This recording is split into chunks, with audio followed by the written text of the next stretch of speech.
ध्यान से सुनो, ध्यान से सुनो। मछली पालन की कहानी, मछली रानी की जुबानी।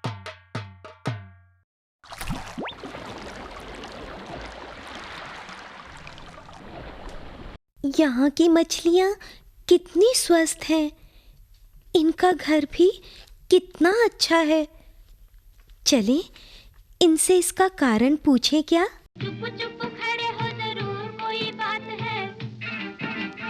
चुप चुप खड़े हो जरूर कोई बात है। पहली मुलाकात है ये, पहली मुलाकात है, पहली मुलाकात है ये, पहली मुलाकात है। मैं तुम्हें स्वस्थ दिखती हूँ तो मुझे स्वस्थी कहकर पुकार सकती हो। कौन हो तुम? कहाँ से आई हो? कुछ पूछना है तुम्हें? आप स्वस्थ हैं तो आपका नाम हुआ स्वस्थी। मैं पतली हूँ तो मेरा नाम रख दो पतली। यहाँ तो सब लोग बहुत स्वस्थ, सुडौल और खुश हैं। तुम क्या इसका कारण बता सकती हो? सुनो बहन, पहले यहाँ भी लोग तुम्हारी तरह पतले और दुखी थे, लेकिन आज हालात बदल गए हैं। कैसे?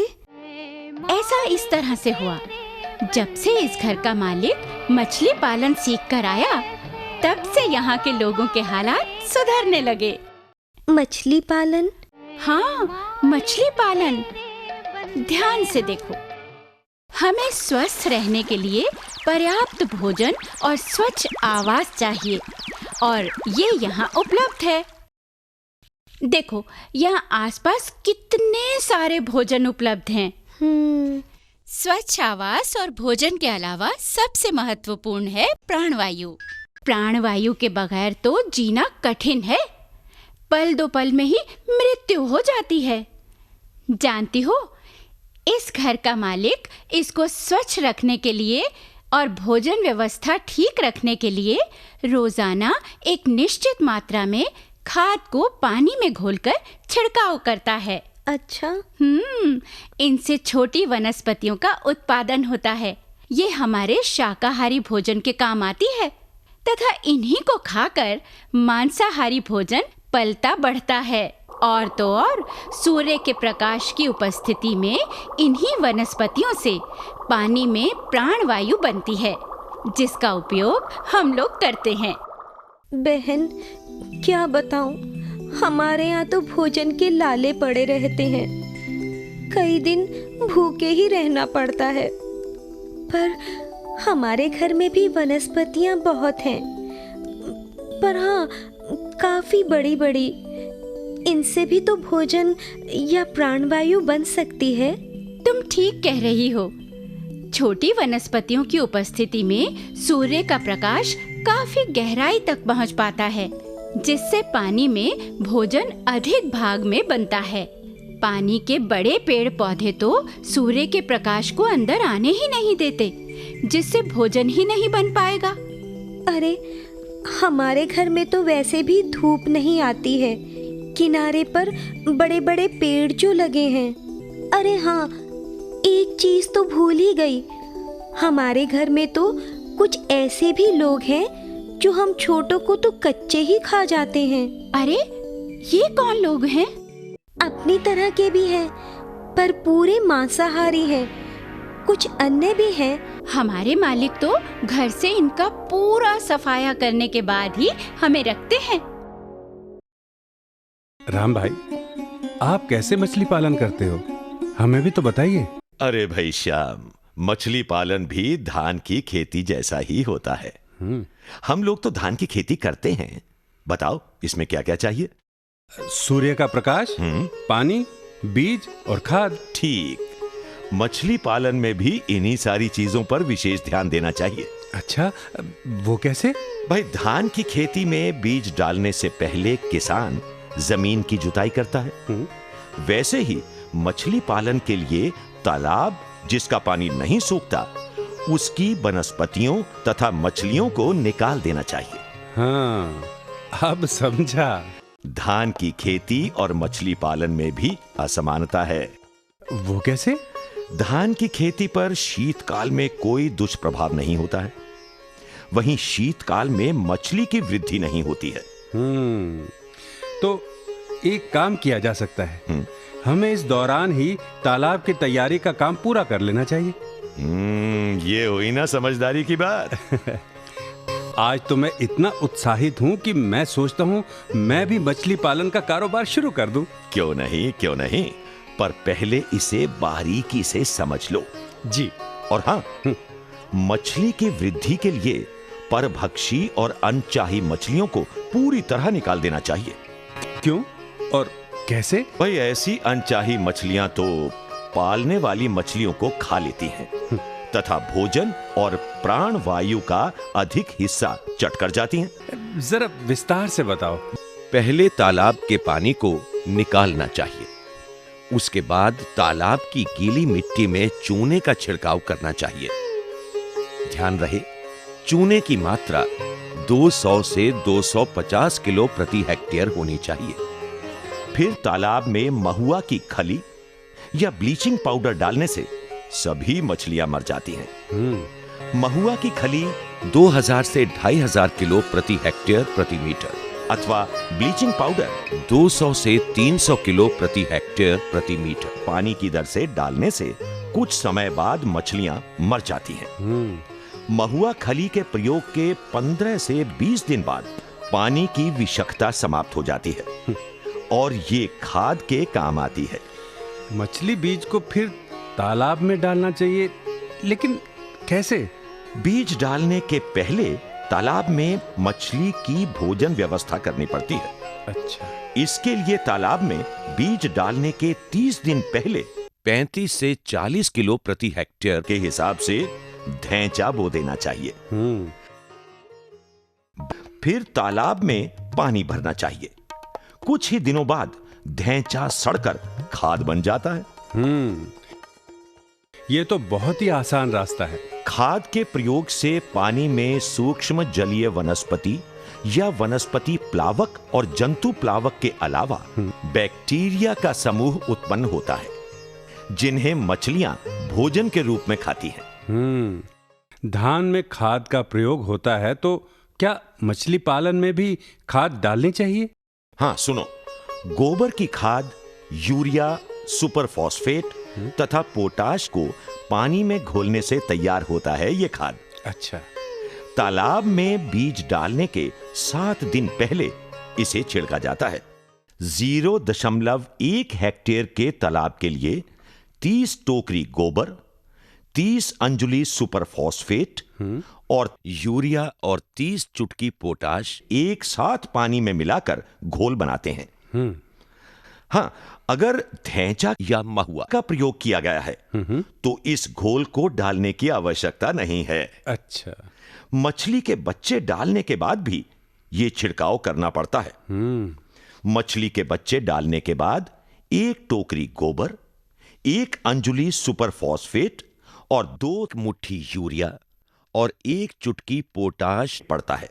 अच्छा। इससे तालाब में निरंतर भोजन उत्पन्न होता रहता है। पानी का रंग अधिक हरा होने पर खाद डालना बंद करना चाहिए। क्या छिड़काव करना जरूरी है? हाँ, लेकिन छिड़काव कहां करें? तालाब के पानी की सतह पर।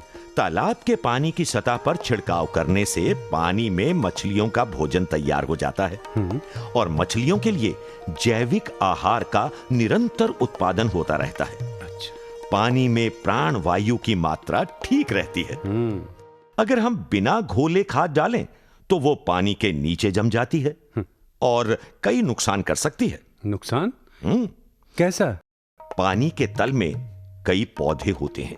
अच्छा। अगर खाद सीधे उन पौधों को मिले तो वो बड़े हो जाते हैं और सूर्य की रोशनी को तालाब के अंदर आने से रोक सकते हैं। साथ ही पौष्टिक तत्व जो जल के विभिन्न स्तरों पर पाए जाते हैं, उन्हें बढ़ने का मौका नहीं मिल पाता है। अच्छा। ये पौष्टिक तत्व मछलियों के पालन में सहायक होंगे। सूक्ष्म जलीय वनस्पतियों की फसल से मछलियों को एक तरफ ऑक्सीजन या प्राण वायु मिलती है और दूसरी तरफ ये उनका भोजन भी है। इन सूक्ष्म वनस्पतियों को जल में रहने वाले सूक्ष्म कीट भी खाते हैं। अच्छा। ऐसे सूक्ष्म जलीय कीट भी मछलियों के लिए अति पुष्टिकारक भोजन है। ये तो रही खाद की बात, पर ये तो बताएं कि किस तरह की मछलियों का पालन करना चाहिए? भाई, तालाबों में देसी मछलियां जैसे कतला, रोहू तथा मृगल पाली जाती है। जी। इनके अलावा विदेशी बड़ी मछली जैसे सिल्वर कार्प, ग्रास कार्प और कॉमन कार्प भी इसके साथ ही पाल सकते हैं। अच्छा। धान में बीज डालने के कुछ नियम होते हैं, वैसे ही मछली पालन में भी बीज डालने के कुछ नियम होंगे? हाँ, सुबह के समय मत्स्य बीज को कपड़े की जाली से छानकर जाली सहित 2-3% नमक के घोल में कुछ क्षण तक डुबा देते हैं। अच्छा। ध्यान रहे, नमक के घोल में मछली बेहोश होने के पहले उसे तालाब में डाल देना चाहिए। अच्छा। विलंब होने पर मछली के बीज मर सकते हैं। नमक के घोल में डालने से बहुत परजीवी मर जाते हैं, जिससे मछली को बीमारी होने की संभावना कम हो जाती है। नमक के घोल में रखने से मछली तनाव मुक्त हो जाती है और मछली बीज के साथ दूसरे स्थान से आई बीमारी को आने से रोकती है। अच्छा, किस आकार की मछली और कितनी मछली डालनी चाहिए? कार्प मछली 50 से 100 ग्राम वजन की होनी चाहिए। 1 हेक्टेयर तालाब में 3000 से 4000 बीज डालने चाहिए। जरा ये तो बता दीजिए, मछली पालन के दौरान हमें क्या-क्या सावधानियां बरतनी चाहिए? ध्यान रहे, अधिक हरा पानी विकसित होने पर खाद का प्रयोग नहीं करना चाहिए। लगातार कई दिन घने बादल या कोहरा रहने पर भी तालाब में खाद का प्रयोग बंद कर देना चाहिए। जी। महीने में मछलियों की वृद्धि एवं उनके स्वास्थ्य की जांच करना चाहिए। बीज जितना पुराना होगा, उसकी रोग प्रतिरोधक क्षमता एवं वृद्धि भी उतनी ही अधिक होगी। तालाब में से मरी हुई मछली को तुरंत फेंक देना चाहिए। अच्छा। नहीं तो एक सड़ी हुई मछली पूरे तालाब को सड़ा देती है। साथ ही बीमार, सुस्त, दाग युक्त, विकृत तैरने वाली, ढीली चमड़ी वाली और सड़े पंखों वाली मछलियों को तुरंत निकाल देना चाहिए। तालाब की तली को भी महीने में 1 बार कुरेदने की आवश्यकता है। हाँ, अब समझा। इस तरह से मछली पालने से 2500 से 3000 किलो प्रति हेक्टेयर उत्पादन किया जा सकता है। इससे भी अधिक उत्पादन करने के लिए मछली को समतुल्य भोजन देना आवश्यक है। अब बताता हूं कौन सा भोजन। इसके लिए चावल का चूरा एवं मूंगफली की खली 1:1 के अनुपात में 2 से 3% मत्स्य शारीरिक भार के हिसाब से देना चाहिए। इससे 4000 से 5000 किलो प्रति हेक्टेयर मछली का उत्पादन कर सकते हैं। अधिक लाभ कमाने हेतु मछलियों को बेचने पर भी विशेष ध्यान दिया जाता है। अच्छा, वो कैसे? बड़ी मछली बाजार में बेचने से दूसरी छोटी मछलियों को बढ़ने की जगह मिलती है। मत्स्य निकासी का निर्णय बाजार की मांग एवं कीमत के आधार पर होना चाहिए। अच्छा। देखो, अगर बाजार में बड़ी मछली की मांग है तो बीज कम डालना चाहिए। जी। अगर बाजार में छोटी मछली की मांग है तो बीज ज्यादा डालना चाहिए। उसी तरह अधिक मांग वाली मछली के बीज की वरीयता रखनी चाहिए। जी। विशेष त्योहार आदि में मांग को ध्यान में रखना चाहिए। मत्स्य बीज की उपलब्धता को भी ध्यान में रखना चाहिए। जी, मैं समझ गया।